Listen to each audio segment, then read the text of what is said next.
Hey, what's up everybody? So breaking news this morning straight out of San Diego Comic-Con and their Marvel panel last night is that Robert Downey Jr, RDJ, is back with Marvel Studios. He is back in the MCU and there's a lot of talk as to the how and the why, and let's get into it and talk about that right now.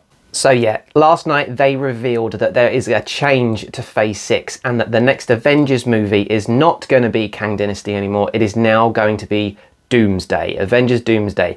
And naturally for that you need a Victor Von Doom character, and they revealed him there on stage, and it is going to be Robert Downey Jr. So how does that actually work in terms of the story and having one actor playing two characters? Well, actually it does work, and I've seen a lot of things online, a lot of reaction where people are already sort of unhappy about it. I think a lot of them probably don't know that this is technically comic book accurate.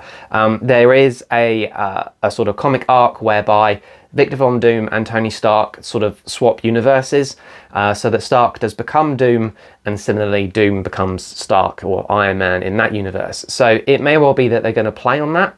The other thing that I've seen is that at the moment it's not like a twisted multiverse variant version of each other, and that it is going to be a brand new character. Now I don't really know if that's true or not and which way they'll go with it, but there is scope, there is room for this to actually work and sort of be true to the comic books. Even if they didn't play on the variant of each other story, it would still sort of work technically on a visual level, because if you think that they must sort of presumably look quite similar to one another for them to be able to sort of swap universes and take over each other's roles. So it does actually work. It is actually a plausible thing within Marvel, certainly within Marvel Comics. So I'm excited about it. I think it's really good. I do see that there's a lot of people saying, well, you know, surely Marvel must be desperate if they're having to do this and sort of bring back actors from previous films. Well, I don't think that's wrong. I think that there's a degree of right and wrong to that. Obviously what this shows us is that Kang Dynasty isn't happening. And there's obviously a very good reason for that, with Jonathan Majors being dropped by Disney and Marvel Studios and him not being able to do that role anymore for obvious reasons. So naturally you're always looking for a Kang replacement. I had been under the impression that he had been recast. I had seen a rumour about that, but I haven't looked into it, so I don't know if it is true or not. But ultimately, to get to Avengers Secret Wars later on, down at the end of sort of Phase 6, we need to have Doom in it. He's essential to that storyline. So we've already kind of had an introduction to Kang as a character through previous sort of films, with like Ant-Man comes to mind and Loki as well particularly. So Kang is around even if they do recast him, but certainly I don't think that they necessarily want to just promote the fact that they've had to do it by having his name plastered all over, you know, the next Avengers movie. And to get to Secret Wars, you have to bring in Doom realistically for it to work if they're going to stick to the comic book story. So it's absolutely brilliant to actually have, okay, fine, we're gonna go down this road where we can do this kind of character flip with Tony Stark, because it means you can introduce the character a lot quicker. You don't really have time now in the 2 years that's left to actually kind of go down the road of bringing in a brand new villain with a brand new story and a brand new origin, where you can actually tell it really fast and in a really interesting way by doing this whole Tony Stark connection thing. So it does make sense that RDJ is back for that role, and it does make sense that they are having to do this.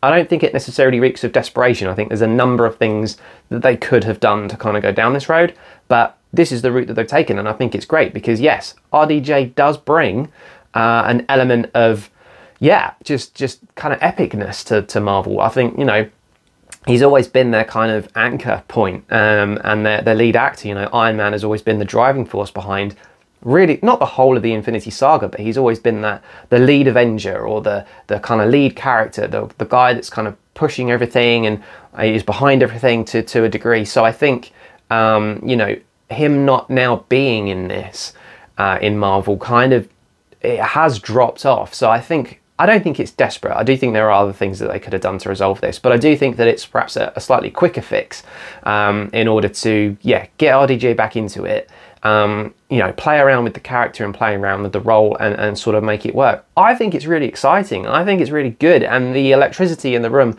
you know, in Hall H at San Diego Comic-Con, you know, the crowd were really into it. They were chanting his name and other things as well, which were all positive. You know, the energy in the room was fantastic. So I think it'll be really well received. I think that it might intrigue audiences to sort of think, I'm going to have to watch this because I want to know how it works. And because it's RDJ, you can kind of have faith that if you liked Tony Stark and you liked Iron Man and you were a fan of those, which I think a lot of people obviously are, you know, they may well start drawing audiences back in to kind of see where does this intrigue take us and where does it go. So I think it's an amazing announcement. I think it's fantastic, and I definitely didn't see it coming.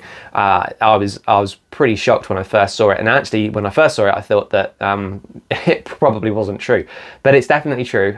He was there at Comic-Con, and yeah, he's 100% officially been revealed now as Victor Von Doom. So it'll be really interesting to see where they go with this. Naturally, with Marvel, there were definitely some other things that got announced at San Diego Comic-Con as well, but it was mostly focusing on the 3 sort of films that are coming out next year, introducing the cast on stage and kind of giving them a chance to talk. And they did show some like exclusive sneak peeks of footage to the audience that were there. I haven't seen any leaks of it. I don't really want to see any leaks of it, so I don't know what that footage is. But it was quite interesting to just get the 3 movies up there, basically. So you had the next Captain America movie, A Brave New World, where obviously Falcon is the new Captain America. You had Harrison Ford there because obviously he's going to be playing the Red Hulk.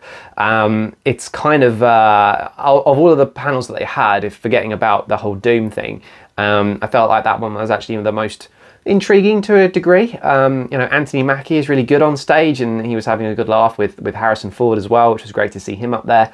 So I don't know. I had mentioned that in my last video about Deadpool, that what Deadpool had maybe suggested was that they were going to stop messing around with this whole time travel thing and kind of call it a day on that, take it as an L and just move on. So certainly with Brave New World, this is sort of them coming back down to Earth a little bit. You know, it's an Earth-based story. It's very similar in tone in the way that The Winter Soldier was, Captain America and the Winter Soldier. You know, you've got that kind of espionage thriller kind of vibe to it, which I think works really, really well. And it'll be interesting to kind of see how they do that. But if you're a fan of The Winter Soldier, I would hope naturally that might make you like this film. So it'll be interesting to see how it works. Obviously, Falcon as Captain America doesn't have any powers other than his suit. So yeah, it'll be kind of interesting to see a much more grounded Earth-based story, because we haven't had that for a little while. Certainly not since his series came out on Disney+, which feels like years ago. Well, it was years ago, but a long time ago. So it'll be nice to kind of go back down to that grounded level a little bit. And then similarly, the second one that came out was Thunderbolts. And again, I think this is still the same kind of thing. We're grounding these characters a little bit more. Some of them do have powers, but like Yelena's just an assassin and all this kind of thing. So it's a little bit more grounded. And I don't know what the story's going to be with that. But it's another team up, and I think this is actually really good. I think personally, I would say, unless you're going to start bringing those actors back and reprising roles of like Tony Stark and Black Widow and what have you, to me, anybody that comes in as new to the Avengers, it just won't be the Avengers anymore. So I'm quite excited to see different team ups. Obviously the Guardians was really quite successful as a different team up, and people really liked that. So yeah, I think there's room for Thunderbolts. I think it might work really well. I think the cast is really good, so I think it could actually be quite a good film. Might be a bit messy, might be a bit funny, might be a complete disaster. I've heard stories about the fact that it might sort of tail on from the Black Widow movie, which it obviously must do because of the characters that are in there. So I think it will be worth watching, certainly. And then the third movie was all about Fantastic Four. And I'm less excited about Fantastic Four only because I don't think it's necessarily... it is a strong thing within the franchise. Obviously Fantastic Four is really popular and really, really big and everybody loves it. I don't know, I think I feel like the last Fantastic Four movie was obviously really bad, and the 2 that they had before that I actually quite liked. I don't really know if we need the story being told again. It's like, how many times have you got to sort of tell Spider-Man's origin story. You know, there's like 3 cinematic versions of him now. They don't all need to retell the same story over and over again. So I'm kind of hoping that with Fantastic Four, they might not focus so much on the origins. They might just introduce you whereby the characters, they've already got their powers. You know how they got them because you've seen it before. And you know, maybe it will work. They made it work with obviously the MCU's version of Spider-Man. So I'm hoping that it'll be good, but time will tell. And then of course, the final and 4th thing that they revealed was not just that RDJ was coming back for the next Avengers movie, it's also that the Russo Brothers are coming back to direct it as well, which personally I'm really happy about, because when have they ever let us down? Like, they are such a safe pair of hands, right from Winter Soldier, Civil War, Infinity War and Endgame. Like, those are like top tier of all of the things that Marvel have ever made.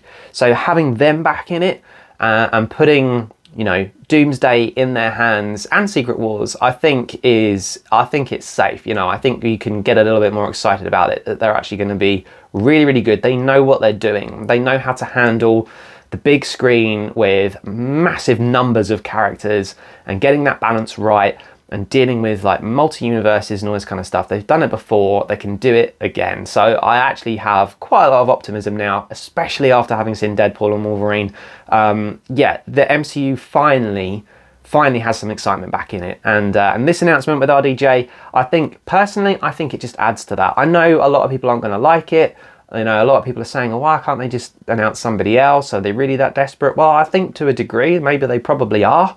But, you know, ultimately, as an actor, he's a safe pair of hands as well. And he's just iconic with Marvel. You know, RDJ and Marvel, it just works so well. And then you put that mix in the hands of the Russo brothers. Yeah, I'm all for this. I think it's great news. And I can't wait for it to actually come out and see some trailers and see some clips and some shots of this, because I think it's going to be really cool. And then for the movie to come out in a couple of years' time. So with that said, and maybe that's a terrible disappointment, kind of depends how you feel, leave a comment, let me know. Are you excited? Do you think this is a good news or bad news? I think a lot of people could go really either way with this, but personally I think it's great. But leave a comment, let me know, what do you think? And with that said, thank you very much for watching, and I'll see you guys real soon.